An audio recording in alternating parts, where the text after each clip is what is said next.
How surprised were you to see this, or what did you think initially from the news?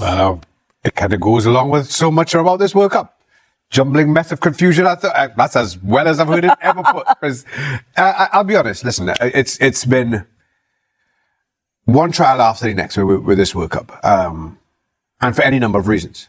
The amazing thing to me is that FIFA are now adding to those issues of their own doing, of their own accord. This was always going to be a difficult period to navigate for reasons that I don't need to get into on this show. The one thing you hoped, given the spectacle that it always is every single 4 years, that FIFA would have figured this out by now, understand what it means to the fan base, and how to make this as seamless a process as possible for those fans from all four corners of the planet. Yet somehow it's gone horribly wrong as well. That in a way that I can't explain. We've been to World Cup, Shaq. I was fortunate enough to go to a World Cup as a player, and you think you understand it, you don't really even realize you're there. And it goes by in a blur, and you have no idea what's going on, and what the fan fest and the actual fans and how they're enjoying, and the actual feeling of being in a World Cup. As a player, you don't really understand it. It's great being inside the stadium, being on the field, and hearing your national anthem and hearing and seeing the crowd. That is an amazing moment. But you have no idea what a World Cup is. You really don't. You cover it, and you go as a fan when you cover it. And you see the fan fest, and you see the people, and you see the celebration, and you see how they come together. And I'm sitting there, and I'm covering the United States. I'm covering Mexico. I'm covering the World Cup. And I have people who take second mortgages. Mm-hmm. People who take out short-term loans. People who sell what they have. Bucket list. And go without having tickets. And they'll come up to you. And it just seems to be, again, centered around how can we make as much money as possible out of this? How can we get another dollar out of the fans who have been saving for 4 years and planning for 4 years, praying that their country qualifies so that they can be here? And now we are left even more confused than before. Not quite sure what we're looking at. And again, with everything else that fans have to navigate, you would have thought tickets would have been the most simple and straightforward of those issues. You know why it happens, Shaq? Because people will pay for it. Yeah, but that. And I'm not saying that's the why. It's not a good why. It's not a good why, but there is $125.06 fee, service fee, attached to my ticket. And it's not just the Olympics. It's not just the World Cup. I feel for people. You go to a concert. Mm-hmm. You go out and you're a family man. You have kids. I'm a family man. Anything you do now costs money. Anything you do now, it feels like they're trying to take advantage of you. And the one game you think it wouldn't happen because it's the world's game is this. And it feels like it's happening. I'm not accusing them because I don't have all the details. But it feels like we are being taken advantage of. And that's disheartening. That's not why we got into this game. That's not why these people sell everything they have to go see their team. Yeah. I have lived and breathed this sport since I was 11. It's very, very specific, but that's the year that I really just started to get into the game.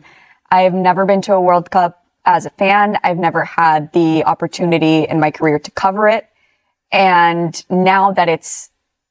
Help me get tickets. Do you have tickets? I'm like, what do you mean? You came halfway around the world without a ticket? Yeah. And they don't care. They want to see their team. They want to be part of it. Bucket list is what you used. Mm-hmm. Yes, absolutely.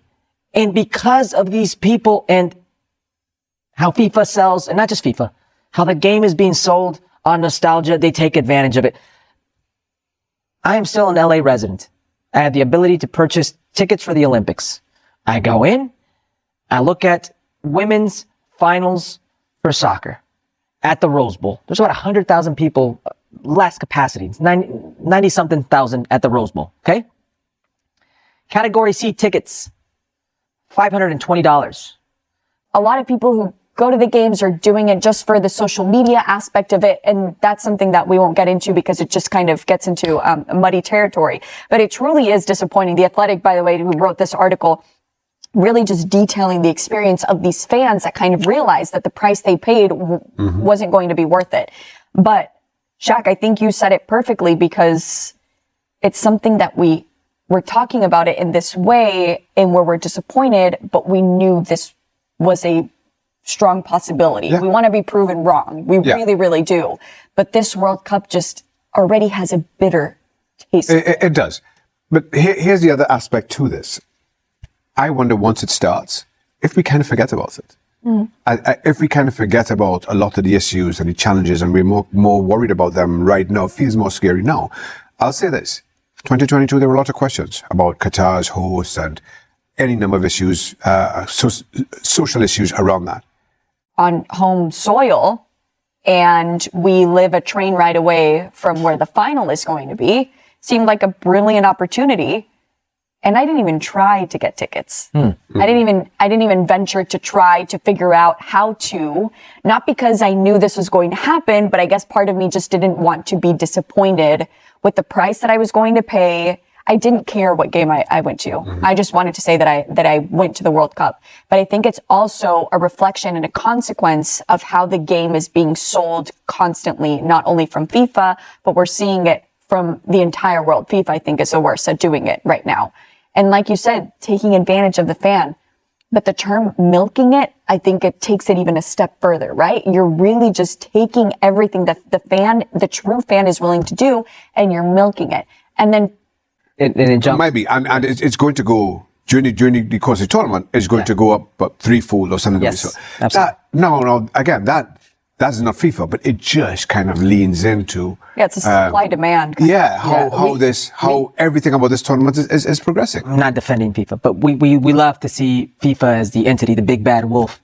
Brazil had its host of problems as well, and there were government officials taking money to use it on things that they didn't really need. You know, South Africa, the same deal. Russia, you've already mentioned. We can go here and trust me, we're all part of this circus, and it feels. We are. It feels like the everyday individual is the one missing out. It feels like if you have means, you'll just discard it as capitalism and nothing matters. But it does leave a sour taste in your mouth when. I thought they put on a wonderful tournament. 2018, similarly, Russia. We had a lot of questions about Russia as hosts and their records and human rights and a number of different issues. That tournament went off and we loved it. And so you just wonder if in recognizing that is why FIFA, and it's not just FIFA, by the way, everybody's kind of jumping in on the back of this. I live in Massachusetts now.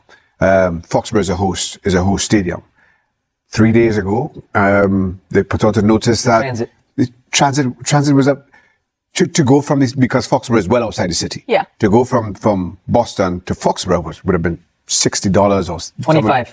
It's $25 now. I am not privy to this kind of these kinds of details. But if you want to draw comparisons with 1994, more and more the lion's share of revenues comes from TV. From the broadcast rights. So while those and they continue to get larger and larger with each cycle, exponentially larger.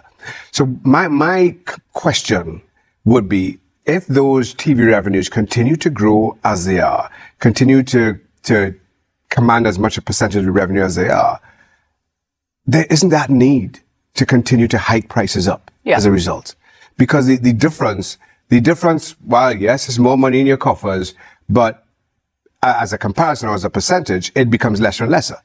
And it takes away from that fan experience. So as those TV rights revenues grow, can't you keep those prices a little more reasonable? So the true fan who has traveled halfway across the world to see their team, probably thinking their team is only going to be playing 3 games in this tournament, can't you make that more accessible to them? And producer Beto just told me that Front Office Sports is reporting that the LA Fan Fest will not be free. The game you grew up playing isn't the game you're seeing today, but there's a reason that these prices are going around. 1994 is still to date the most successful men's World Cup in the history of the game. Over 3.5 million people turned up at the gate. They're projecting anywhere between 6 and 7 million this go around. You mentioned Qatar and all the problems in Qatar. If we do a ranking of the best World Cups on the field, Qatar's going to be up there. It really would. It would be up there. The final is probably the best final we've ever witnessed. And I agree with you. I think in spite of everything that we've experienced about Qatar, we've experienced about some of these countries, it went off at the World Cup as best as they could have imagined, I think. Right. But it's, and again, I'm not defending. It just feels like no matter what we do, it's going to just be said in vain. The other aspect to this, that people from every country have their booth set up, and it is a matter of national pride. Come taste our food. This is our music. Explain everything about their culture. This is well away from the game. People are there to represent who they are, to show the best of their countries in these fan fests. Now it's become a money earner. And again, that just takes away from the essence of what the World Cup truly is. Vast majority of them, if they get to the group stage, that's a bonus. They're just there for the experience, right? In any World Cup, you have 8, maybe 10 teams who think we might get to semi-final, 5 or 6, maybe we get to a final. Everybody else is just there for the experience. And my wife talks about going to the fan fest, walking, and no, so I've never experienced a fan fest myself. But in 2006, my wife and kids went to Germany. The fan fests were free. Now, Trinidad and Tobago, we were out in the group stage as a team. We went back to Trinidad. So I did come back to Germany for the latter stage of the tournament, but at this point, everybody's gone. You know, the vast majority. And my wife speaks about that fan fest in the most glowing of terms. Now, well, certainly in 2000.